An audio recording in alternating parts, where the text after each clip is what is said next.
Dans sa série d'émissions sur le jazz au quartier latin, le club d'essai de la radiodiffusion française vous présente aujourd'hui l'orchestre du tabou.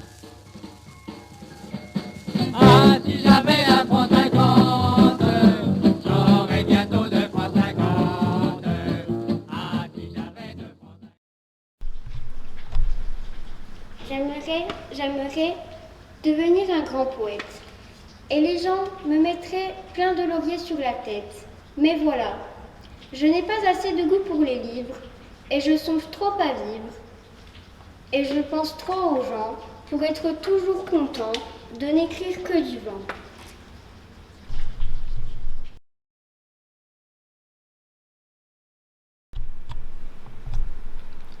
Je n'ai plus très envie d'écrire des poésies. Si c'était comme avant, j'en ferais plus souvent. Mais je me sens bien vieux, je me sens bien sérieux, je me sens consciencieux, je me sens paresseux. Je veux une vie en forme d'arête sur une assiette bleue. Je veux une vie en forme de chose au fond d'un machin tout seul. Je veux une vie en forme de sable dans les mains, en forme de pain vert ou de cruche, en forme de savate molle, en forme de faridondaine, de ramoneur ou de lilas, d'une terre pleine de cailloux, de coiffeurs sauvages ou d'édredons fous. Je veux une vie en forme de toit, et je l'ai, mais ça ne me suffit pas encore. Je ne suis jamais contente.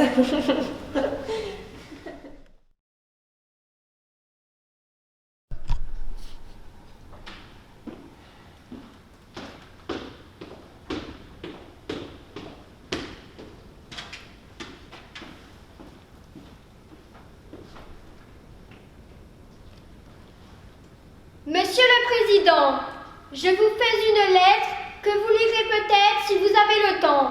Je viens de recevoir mes papiers militaires pour partir à la guerre avant mercredi soir. Monsieur le Président, je ne veux pas la faire. Je ne suis pas sur terre pour tuer des pauvres gens. C'est pas pour vous fâcher. Il faut que je vous dise, ma décision est prise. Je m'en vais déserter. Depuis que je suis née, j'ai vu mourir mon père. J'ai vu partir mes frères et pleurer mes enfants. Ma mère a tant souffert qu'elle est dans sa tombe et se moque des bombes et se moque des vers.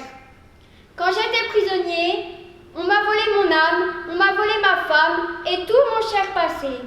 Demain, de bon matin, je fermerai ma porte au nez des années mortes. J'irai sur les chemins.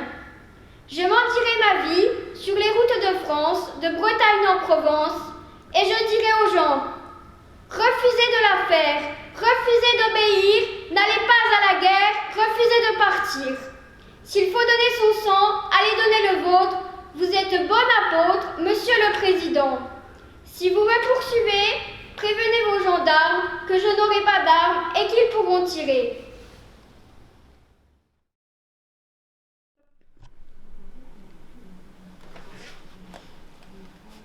Premièrement, il y a du mérite à épouser une femme plus jeune que soi. Il y a du mérite à épouser une femme. Il y a du mérite à épouser. Il y a du mérite, sans compter les emmerdements. Deuxièmement, il y a du mérite à épouser une femme plus vieille que soi. Il y a du mérite à épouser une femme. Il y a du mérite à épouser. Il y a du mérite, sans compter qu'il y a des emmerdements. Troisièmement, il y a beaucoup d'emmerdements, sans compter le mérite qu'il y a d'épouser une femme.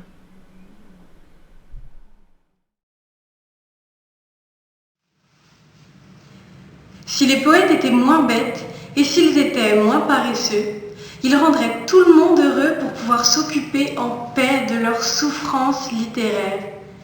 Ils construiraient des maisons jaunes avec des grands jardins devant et des arbres pleins d'oiseaux, de mirliflutes et de liseaux, des mésongres et des feux vertes, des plumuches, des piques-assiettes et des petits corbeaux tout rouges qui diraient la bonne aventure.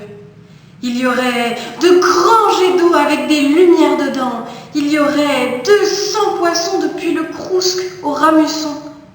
de la libelle au pépamule, de l'orphie au raracurule et de la voile au canisson.